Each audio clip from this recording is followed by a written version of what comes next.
Arkadaşlar merhaba. Bugün sizinle beraber iPhone telefonlarda eSIM nasıl eklenir onu göstermeye çalışacağım. eSIM hangi telefonlarda destekliyor onu kısaca bahsedeyim. iPhone X'e, iPhone XS Max, iPhone X'e veya sonraki iPhone modelleri eSIM'i destekliyor arkadaşlar. Bazı telefonlarda bu şeyi ekleyemiyoruz, eSIM'i ekleyemiyoruz. Ondan dolayı öncelikle bir bilgi vereyim dedim. Öncelikle telefonun ayarlar bölümüne giriyoruz.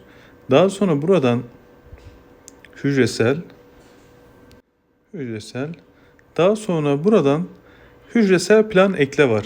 Bazı modellerde arkadaşlar burada direkt eSIM ekle diye bir seçenek çıkıyor.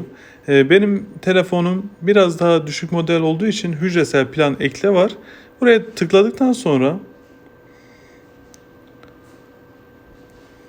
şu şekilde hücresel plan ekle ve operatörünüzden gelen QR kodu çerçeveye konumlandırın. Hangi hattı kullanıyorsanız arkadaşlar gidiyorsunuz. Ben eSIM hattı almak istiyorum diyorsunuz. Hangi operatörü kullanıyorsanız bu şekilde eSIM'i alıp o size QR kodu veriyor ve bu şekilde ekleme yapabiliyorsunuz arkadaşlar. Beni dinlediğiniz için teşekkür ediyorum.